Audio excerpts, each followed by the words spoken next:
ये है आपकी नई classmate.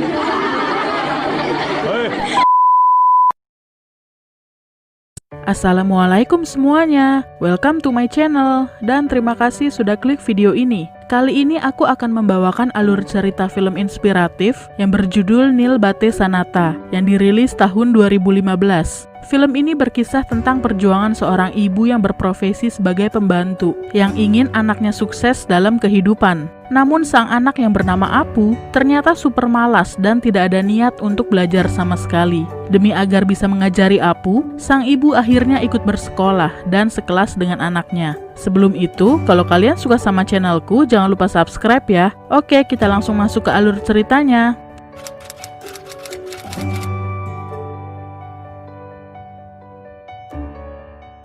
Chanda Sahai, seorang single parent yang memiliki anak perempuan bernama Apeksha alias Apu. Seperti biasanya, pagi-pagi sekali Chanda sudah sibuk di dapur sembari membangunkan Apu yang masih tidur. Hari itu adalah hari pertama Apu bersekolah di tingkat 10. Hingga Chanda sudah rapih untuk berangkat kerja, Apu masih saja tidur. Apu akhirnya bangun, dan sebelum pergi, Chanda memberikan uang jajan padanya. Apu protes karena dia sudah semakin besar, tetapi kenapa uang jajannya masih sedikit? Lalu Apu kembali protes soal si ibu yang memberikan namanya Apeksha. Karena awalannya huruf A, sudah pasti dia akan diabsen duluan oleh si guru. Singkat cerita, Chanda akhirnya berangkat. Biasanya, Chanda akan pergi ke kuil dulu untuk berdoa, sebelum pergi ke rumah majikannya untuk bekerja sebagai pembantu. Apu sendiri sedang bersiap-siap. Sebelum berangkat, dia meminta pada dewa agar kali ini dia diselamatkan dari pelajaran matematika. Di sekolah ada si pakepsek bernama Mr. Srivastava yang terkenal sangat disiplin.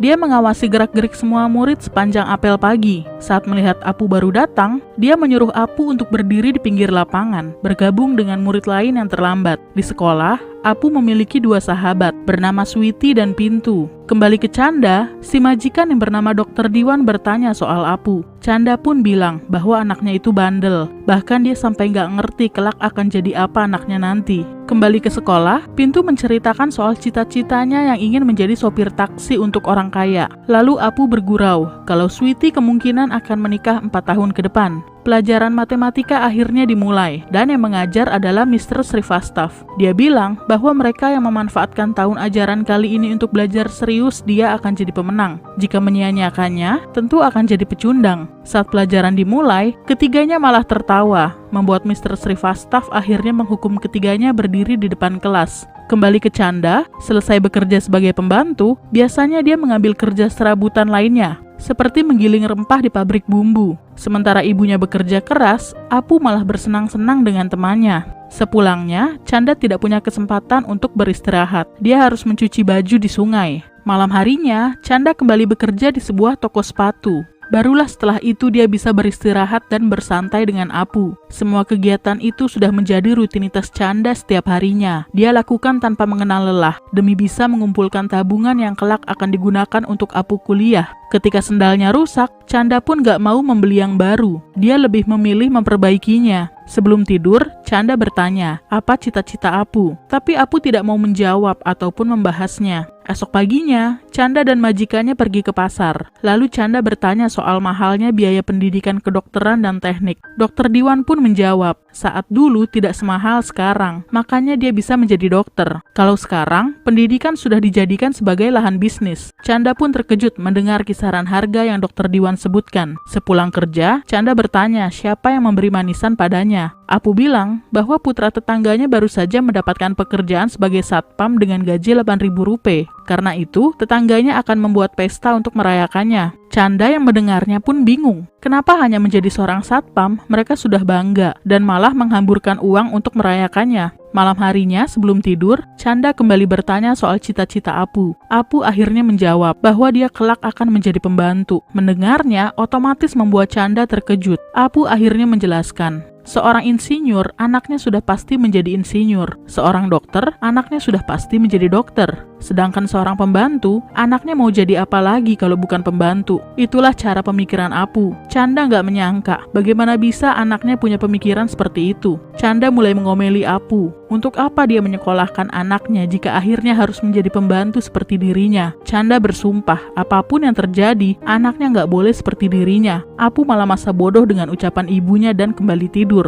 Esok paginya, Apu kembali membahas soal pembicaraan semalam. Menurutnya, menjadi pembantu tidaklah buruk. Jasa pembantu sangat dibutuhkan untuk menjaga rumah dan anak orang kaya. Karena hal itu, saat di rumah majikannya, Chanda langsung bercerita pada Dokter Diwan. Dokter Diwan akhirnya berkata bahwa orang menjadi sukses karena dua hal, yaitu karena keberuntungan atau kerja keras. Dan orang miskin sudah pasti tidak beruntung. Maka dari itu, mereka harus bekerja keras. Masalahnya, Apu bukan tipe anak yang mau bekerja keras. Dokter Diwan pun mengingatkan bagaimana caranya Apu harus lulus kelas 10. Jika tidak, pasti Apu akan berhenti sekolah. Dan itu sudah banyak terjadi pada anak-anak seusia Apu. Bahkan hal itu pun terjadi pada Chanda ketika dia masih seumur Apu. Keesokan harinya, sekembalinya dari pasar, Dokter Diwan bertanya, kenapa Chanda berpikir anaknya nggak akan lulus ujian? Apakah Apu memiliki masalah dalam belajar, seperti menderita diseleksia? Chanda menjawab bahwa Apu sebenarnya pintar dan hubungan sosialnya dengan lingkungan baik, tetapi nilai pelajarannya selalu merah, terutama di pelajaran matematika. Dokter Diwan akhirnya menyarankan bahwa Chanda harus menambahkan jam belajar ekstra untuk Apu. Chanda nggak perlu khawatir soal uang. Dokter Diwan memiliki kenalan bernama Mr. Gupta yang mengajar kelas bimbel. Singkat cerita, datanglah Chanda ke tempat bimbel Mr. Gupta. Mr. Gupta bertanya soal nilai Apu, karena dia hanya akan memberikan diskon harga pada anak yang memiliki nilai rata-rata di atas 75%. Chanda yang bingung pun bilang, yang butuh bimbel hanya anak-anak bodoh dan seharusnya diskon tersebut diberikan untuk anak-anak tersebut. Tetapi Mr. Gupta punya cara berpikir lain. Menurutnya, karena anak-anak yang pintar merasa sudah tidak membutuhkan bimbel, maka dari itu Mr. Gupta memberikan diskon agar anak-anak yang pintar pun masih mau belajar padanya. Mendengarnya, wajah Chanda langsung terlihat masam. Benar ucapan Dokter Diwan. Pendidikan sekarang malah dijadikan lahan bisnis yang tidak menguntungkan warga miskin seperti Chanda. Mr. Gupta kembali berkata, karena Chanda dikirim oleh Dokter Diwan ke tempatnya, dia akan memberikan penawaran khusus. Jika Apu berhasil mendapatkan nilai rata-rata lebih dari 50% saat tengah semester, maka Mr. Gupta akan memberikan diskon harga 50% untuk kelas bimbelnya. Sepulangnya, Chanda langsung memberitahu Apu bahwa dia harus bisa mengubah nilai matematikanya menjadi lebih baik, karena itulah pelajaran yang tidak dikuasainya. Apu kembali membantah bahwa percuma dia belajar, ibunya nggak akan punya uang untuk membayar bimbel ataupun biaya sekolahnya di tingkat 11 nanti. Ujung-ujungnya, dia pasti akan menjadi pembantu. Sepeninggal Apu, Chanda tertegun melihat nilai matematika Apu yang jelek. Esok harinya, Chanda menceritakan soal Mr. Gupta pada Dokter Diwan. Saat melihat pelajaran matematika Apu, Chanda merasa miris karena dia tidak mengerti sama sekali. Padahal Chanda berharap dia bisa membantu mengajari Apu. Tiba-tiba Dokter Diwan bertanya, bagaimana jika Chanda mendapatkan kesempatan untuk belajar lagi? Maukah Chanda kembali bersekolah? Dengan Chanda bersekolah, dia akan mengerti pelajaran Apu, sehingga dengan mudahnya dia bisa mengajari anaknya. Sontak Chanda langsung menolak. Lagi pula, sekolah mana yang mau menerima orang tua seperti Chanda? Dokter Diwan pun bilang, Chanda tidak perlu khawatir soal itu. Yang Dokter Diwan perlukan adalah jawaban iya atau tidak. Chanda tidak bisa menjawabnya. Dia perlu memikirkan banyak hal. Seperti umurnya yang tidak cocok untuk bersekolah lagi. Lalu masalah waktu kerjanya yang pasti akan bentrok sana bentrok sini dengan jadwal sekolah. Dan lagi soal biaya seragam, tagihan sekolah, buku dan lain-lainnya. Dan sudah pasti waktu kerjanya sebagai pembantu di rumah Dokter Diwan. Suami Dokter Diwan akhirnya bilang, Chanda bisa datang lebih pagi untuk menyelesaikan pekerjaan rumah lebih cepat sebelum berangkat sekolah. Terakhir, Chanda bertanya, bagaimana jika dia gagal melakukannya? Dengan simpel Dokter Diwan menjawab, kalau begitu, biarkanlah Apu menjadi pembantu. Esok harinya, Dokter Diwan mengusulkan sebuah ide, bahwa sebaiknya Chanda belajar di sekolah Apu. Jika Chanda bisa sekelas dengan Apu, anak itu pasti akan bersikap lebih baik di kelas, dan dia akan tahu masalah apa saja yang Apu hadapi di sekolah. Singkat cerita, esok harinya Dokter Diwan langsung bertemu dengan Mr. Srivastava untuk mendaftarkan Chanda sekolah. Saat Chanda masuk ke ruangan, Mr. Srivastava langsung bertanya soal anak Chanda yang ingin didaftarkan sekolah. Tetapi saat tahu bahwa Chanda lah yang akan bersekolah, Mr. Srivastava sontak terkejut. Mr. Srivastava berkali-kali mencoba memastikan bahwa dia nggak salah dengar. Chanda akhirnya bercerita soal anaknya yang bersekolah di tempat itu. Saat menyebut nama lengkap Apu, Mr. Srivastava langsung mengenali murid paling bodoh di kelas 10 yang dia ajar. Karena alasan itulah Chanda ingin belajar di sekolah itu, agar bisa mengajari anaknya. Mr. Srivastava menghargai cara berpikir Chanda, tetapi itu sekolah negeri. Tidak semudah itu Chanda bisa masuk ke sekolah negeri. Tiba-tiba Dr. Diwan melihat slogan yang tertempel di tembok ruangan yang bertuliskan, "Lebih baik telat daripada tidak sama sekali." Dan saatnya Mr. Srivastava menunjukkan bukti dari slogan tersebut dengan memberi kesempatan pada Chanda. Tetapi memasukkan Chanda ke sekolah itu perlu izin khusus dari pemilik sekolah. Singkat cerita, pemilik sekolah menerima Chanda sebagai murid di sekolahnya. Setibanya di rumah, Apu mengamuk setelah mendengar cerita ibunya soal pendaftaran sekolah. Apu bilang, jika ibunya nekat masuk sekolah, maka dia yang akan berhenti. Sambil merengek, Apu akhirnya berjanji akan belajar dengan rajin, sehingga si ibu tidak perlu bersekolah bersama dengannya. Apu takut jadi bahan tertawaan teman-temannya jika si ibu datang ke sekolah sebagai teman sekelasnya. Si ibu akhirnya memegang ucapan Apu, dan berjanji tidak akan datang ke sekolah jika Apu mau belajar. Saat Chanda kembali ke rumah, dia malah melihat Apu tengah tertidur, dan di situ Chanda menemukan kertas ujian Apu yang nilainya jelek. Merasa ucapan Apu hanya janji manis aja, keesokan harinya Chanda datang ke kelas Apu sebagai murid baru. Murid-murid tertawa melihat Chanda, dan Apu yang terkejut akan kehadiran ibunya hanya bisa menahan malu. Sweety dan Pintu tampak tidak mengenali bahwa Chanda adalah ibunya Apu. Saat Chanda mengambil bangku di barisan tengah, murid di belakangnya nyeletuk bahwa tubuh Chanda yang tinggi menghalangi papan tulis. Karena hal itu, Chanda pun berpindah duduk ke bangku paling depan, bersebelahan dengan murid paling pintar di kelas itu yang bernama Amar. Usai jam sekolah, Chanda langsung berganti baju untuk kembali bekerja. Malam harinya, Apu belum juga pulang, membuat Chanda menunggunya dengan cemas. Saat Apu tiba di rumah, dia malah mengacuhkan si ibu. Esok paginya, Chanda bercerita pada Dr. Diwan soal respon anak-anak di kelas yang keheranan melihatnya. Chanda tidak mengerti matematika masa kini yang dibalut dengan bahasa Inggris.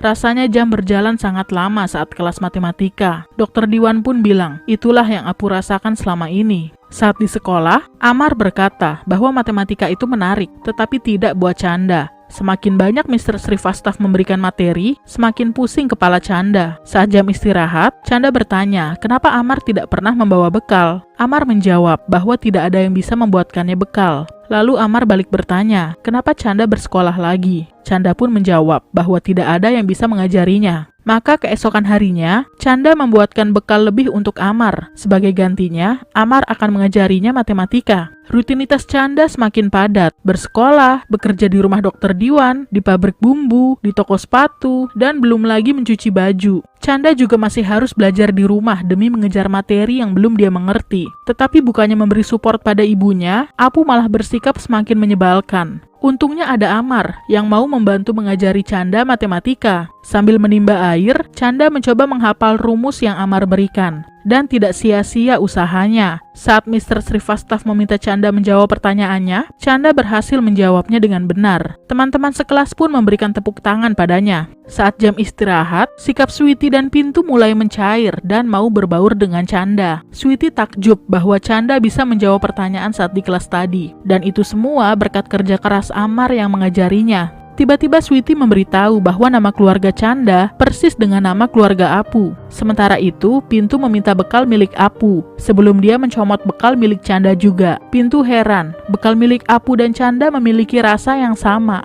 Untungnya, Sweety menimpali bahwa rasa makanan bisa saja sama karena menggunakan bumbu instan tinggal pakai. Tiba-tiba Sweety bertanya di mana Chanda tinggal. Saat mendengar jawabannya, Sweety terkejut karena itu daerah rumah Apu tinggal. Sontak Chanda langsung meralat jawabannya. Esok harinya, Chanda langsung merubah menu bekalnya agar tidak sama dengan milik anaknya. Sebegitunya Chanda berusaha untuk menutupi identitasnya sebagai ibunya Apu. Saat di sekolah, Chanda bilang jika Pintu ingin menjadi sopir taksi, artinya dia akan menyetir untuk orang lain seumur hidupnya. Apakah Pintu mampu membeli mobil sendiri sebagai modal utama sebagai sopir taksi? Chanda kembali berkata bahwa cita-cita Pintu tidak akan bermanfaat untuk masa depannya. Bukan hanya Pintu yang Chanda nasihati, tetapi Sweety pun kebagian jatah. Tak diduga teman-teman sekelas makin respek dan akrab dengan Chanda. Hanya Apu yang tetap bertahan tidak ingin berbaur dengan mereka. Mr. Srivastava yang memergokinya merasa takjub Chanda bisa mengambil simpatik teman-teman sekelas untuk berteman dengannya. Saat pelajaran dimulai, Mr. Srivastava mengumumkan bahwa Chanda berhak mendapatkan penghargaan karena ujiannya semakin membaik. Berbanding terbalik dengan Chanda, nilai Apu semakin merosot turun. Berat bagi Chanda melihat anaknya ditertawakan seisi kelas. Bahkan hubungannya dengan Apu semakin renggang karena kejadian itu. Saat di rumah, Apu melampiaskan kekesalannya pada Chanda dan mulai berkata kasar bahwa si ibu hanyalah pembantu. Chanda akhirnya bilang bahwa rasa kesal Apu bukan karena dia gagal saat ujian, tetapi karena sulit menerima kenyataan bahwa pembantu seperti Chanda bisa mengalahkan nilainya. Jika teman-teman Apu kini lebih memilih bermain dengan Chanda, itu karena mereka malu memiliki teman bodoh seperti Apu. Tiba-tiba Apu bertanya, jika kali ini nilai ujiannya bagus, apakah si ibu mau berhenti sekolah? Chanda akhirnya menjawab, dia akan berhenti sekolah jika Apu berhasil mengalahkan nilai matematikanya. Maka persaingan antara ibu dan anak pun dimulai. Hal pertama yang Apu lakukan adalah merapikan kertas-kertas pelajarannya yang berdebu. Lalu dia mengambil tempat duduk paling depan di kelas, sehingga lebih mudah untuk berkonsentrasi belajar. Ketika ada waktu luang di rumah, Apu gunakan untuk belajar. Saat pelajaran Mr. Srivastava, Apu mencoba menjawab pertanyaan. Tetapi jawabannya salah. Chandalah yang menjawab dengan benar. Keesokan harinya, sewaktu Chanda sudah datang, dia heran melihat Apu mengambil tempat duduknya di sebelah Amar. Chanda senang melihatnya. Dengan begitu, dia bisa melihat keseriusan Apu untuk memperbaiki nilai-nilainya. Saat di rumah Dr. Diwan, muncul keresahan lain dalam diri Chanda. Jika nantinya Apu berhasil memperbaiki nilainya dan lulus, apa bisa dia mengkuliahkan anaknya di jurusan kedokteran atau teknik? Entah kenapa Dr. Diwan yakin, jika Apu berprestasi, dia akan mencari jalan sendiri menuju kesuksesannya. Suatu hari, Chanda nyaris tertabrak mobil milik seorang distrik kolektor yang bekerja di layanan administrasi India. Tiba-tiba muncul sebuah rencana di benaknya. Akhirnya dia mencari alamat si kolektor tersebut, tetapi sayangnya, berkali-kali Chanda mencoba bertemu, dia selalu gagal. Berkali-kali pula dia diusir oleh penjaga. Yang terjadi, Chanda malah adu argumen dengan si penjaga. Beruntunglah Chanda pada hari itu. Si kolektor yang hendak dia temui sedang ada di rumah dan melihat keributan di depan pagar rumahnya. Singkat cerita, Chanda yang sudah bolak-balik selama 10 hari akhirnya diperbolehkan masuk. Ternyata si kolektor mengenal siapa Dr. Diwan. Dan maksud kedatangan Chanda adalah untuk bertanya, kampus mana yang perlu dimasuki agar bisa menjadi seorang distrik kolektor. Si kolektor menjawab bahwa tidak ada jurusan atau kampus khusus untuk menjadi seorang kolektor. Hanya cukup mengikuti ujian UPSC. Dulu, kehidupan si kolektor juga sangat sederhana. Dia hanya mengurung dirinya di kamar untuk terus belajar dengan rajin. Chanda pun memberitahu bahwa dia ingin menjadikan anaknya sebagai seorang kolektor yang bekerja untuk pemerintahan India. Saat ingin pulang, si kolektor meminta sopirnya untuk mengantar Chanda sampai rumah. Esok harinya saat di sekolah, Apu bertanya kenapa matematika sangat sulit. Amar pun menjawab, matematika terasa sulit karena Apu belum mencoba untuk mengertinya. Rahasia dalam matematika adalah jawaban tersembunyi di balik soal. Baca soalnya dengan cermat dan pasti akan menemukan jawabannya. Apu pun membaca si soal, sementara Amar menggambarkan soal tersebut di lapangan. Apu kembali mencoba mengerti soal tersebut dan tak diduga dia menemukan jawabannya dengan benar. Karena sudah berhasil menjawab satu pertanyaan, Apu semakin semangat belajar. Bukan hanya Apu, Chanda pun tampak sibuk menghafalkan pelajaran sembari beres-beres rumah. Keseriusannya untuk mengalahkan nilai si ibu pun semakin Apu tunjukkan. Bahkan dia tetap belajar saat lampu padam. Hingga tibalah hari ujian tengah semester. Usai ujian, Apu mengeluh. Sebenarnya dia bisa menjawab semuanya. Tetapi waktu yang diberikan tidak cukup. Bukan hanya Apu yang menggerutu soal itu, Chanda pun kesal karena dia nggak bisa menyelesaikan soal ujiannya. Ketiga temannya sontak tertawa, menyadari gerutuan Apu sama persis dengan gerutuan Chanda.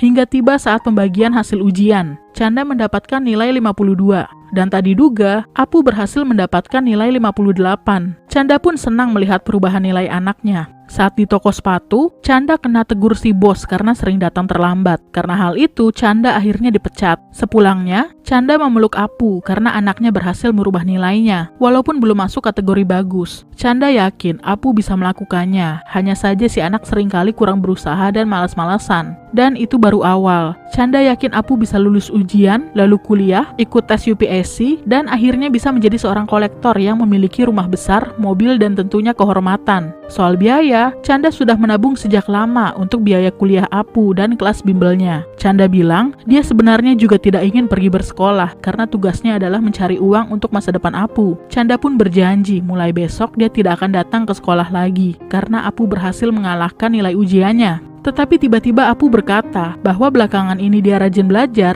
tujuannya untuk mengeluarkan Chanda dari sekolah. Apu merasa tujuan Chanda mendorongnya untuk menjadi orang sukses karena si ibu gagal melakukannya sewaktu muda. Dengan pergi bersekolah, menurut Apu sudah lebih dari cukup. Bagaimanapun ibunya tidak akan mampu menguliahkannya, dan Apu sendiri tidak tertarik untuk kuliah. Mendengarnya, sontak membuat Chanda terkejut dan sedih. Di saat Apu tidur, Chanda menangis dalam diam. Ternyata Apu belum berubah dan masih memiliki pikiran yang sama, bahwa anak seorang pembantu tidak punya kesempatan untuk sukses dan akan berkarir di jalan yang sama dengan ibunya. Esok paginya, Dokter Diwan akan melakukan perjalanan selama 3 bulan. Mengetahuinya membuat Chanda sedih. Dokter Diwan pun memberikan gaji pada Chanda untuk 3 bulan ke depan. Saat di sekolah, Apu tampak senang mengetahui bahwa ibunya sudah tidak masuk sekolah lagi. Tapi keesokan harinya, Chanda kembali muncul di sekolah. Sweety dan Pintu tampak senang melihat kehadiran Chanda. Saat kelas sedang kosong, diam-diam Apu bertanya, kenapa ibunya datang ke sekolah lagi?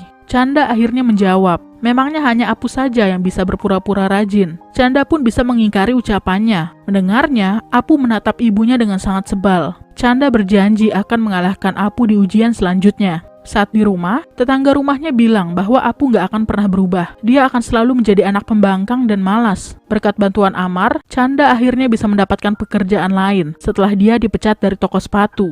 Di sekolah, saat Chanda sedang belajar dengan Amar, Sweety dan Pintu tiba-tiba datang untuk ikut belajar bersama. Karena hal itu, hasil ujian selanjutnya Sweety dan Pintu mendapatkan nilai tinggi. Bahkan mereka memutuskan untuk duduk di bangku paling depan mulai saat itu. Sayangnya, nilai Apu kembali ke semula. Sedangkan Chanda menunjukkan nilainya yang tinggi pada Apu. Ketika di rumah, Chanda sedang menyimpan uang tabungannya ke dalam toples. Dan pada saat itu Apu melihatnya. Sepeninggal Chanda, diam-diam Apu mengambil semua uang tabungan ibunya untuk dipakainya mentraktir Sweety dan Pintu di restoran mahal. Tidak cukup sampai di situ, Apu pun menghabiskan sisanya untuk belanja pakaian dan sepatu baru. Setibanya di rumah, Chanda tengah kelimpungan mencari uang tabungannya. Melihat Apu tengah membawa baju dan sepatu baru, Chanda langsung tahu bahwa anaknya sendirilah yang telah mencuri uangnya. Chanda sontak memarahi Apu sambil menangis. Semua uang tabungan itu dia kumpulkan untuk biaya pendidikan Apu, dan dengan seenaknya Apu habiskan dalam 1 hari. Bukannya menyesal dan meminta maaf, Apu malah berkata bahwa uang tersebut bukan jeripaya ibunya, tetapi pemberian dari seorang pria berskuter yang sering mengantar si ibu pulang setiap hari. Merasa ucapan anaknya sudah sangat kelewatan, Chanda akhirnya menampar Apu. Bisa-bisanya Apu mengira ibunya jual diri, padahal jeripayah yang Chanda lakukan selama ini hanya untuk anaknya. Tetapi lagi-lagi Apu bilang bahwa Chanda nggak pernah melakukan apapun untuk dirinya. Apu benar-benar pembuat onar. Gaji 3 bulan untuk makan dan biaya sekolah habis begitu saja. Kalau sudah begitu, Chanda harus kembali kerja keras untuk mengumpulkan uang. Sepeninggal Apu, Chanda menangis. Tidak menyangka kenapa anaknya bisa melakukan hal seperti itu. Bahkan menuduh ibunya telah menjual diri demi uang. Karena hal itu, Chanda pun akhirnya jatuh sakit. Tetapi bagaimanapun, dia harus tetap pergi bekerja untuk mendapatkan uang. Berhari-hari Chanda tidak masuk sekolah. Sweety dan Pintu bahkan merindukan kehadiran Chanda. Saat di sekolah, murid-murid mendapatkan tugas menulis esai soal cita-cita mereka. Pintu menyadari bahwa ucapan Chanda ada benarnya. Bercita-cita ingin menjadi sopir taksi tampak memalukan. Saat Sweety bertanya apa yang akan Apu tulis dalam esainya nanti, Apu malah menjawab bahwa orang miskin tidak berhak untuk bermimpi. Di satu sisi Chanda berpendapat bahwa mereka yang tidak punya impian, itulah yang disebut miskin. Esoknya ketika presentasi esai, Apu tidak bisa menjelaskan tentang cita-citanya, sehingga si guru menyebutnya sebagai salah satu wanita di dunia yang tidak memiliki impian. Usai pelajaran, Pintu bertanya, kenapa Apu menjadi sangat pendiam? Apa karena Sweety dan Pintu pindah duduk di barisan depan? Atau karena nilainya kembali turun? Wajar aja Sweety dan Pintu berpindah tempat duduk. Dikala musim ujian semester, semua orang pasti berjuang keras agar bisa lulus dan naik kelas. Sepeninggal Sweety dan Pintu, Amar bertanya di mana Chanda berada. Karena sebenarnya selama ini Amar tahu bahwa Chanda adalah ibunya Apu. Sebelum Amar pergi, dia meminta Apu untuk menemuinya di Delhi Gate jam 8:30 malam. Singkat cerita, Apu sudah bersama dengan Amar. Tujuan Amar membawa Apu ke Delhi Gate untuk menunjukkan bahwa Chanda tengah bekerja keras di sebuah restoran. Dan semua itu Chanda lakukan hanya untuk Apu. Apu memang tidak pernah memiliki impian untuk dirinya sendiri. Tetapi sang ibu, dia yang tidak pernah berhenti berharap pada Apu. Sedangkan pria skuter yang sering mengantar Chanda pulang adalah abangnya Amar. Karena mereka satu tempat kerja, otomatis abangnya Amar akan mengantar Chanda pulang. Si abang juga berharap penuh pada Amar, sehingga dia tidak boleh mengecewakan abangnya. Menyadari hal itu, di rumah Apu menangis. Dia telah melakukan kesalahan yang sangat besar.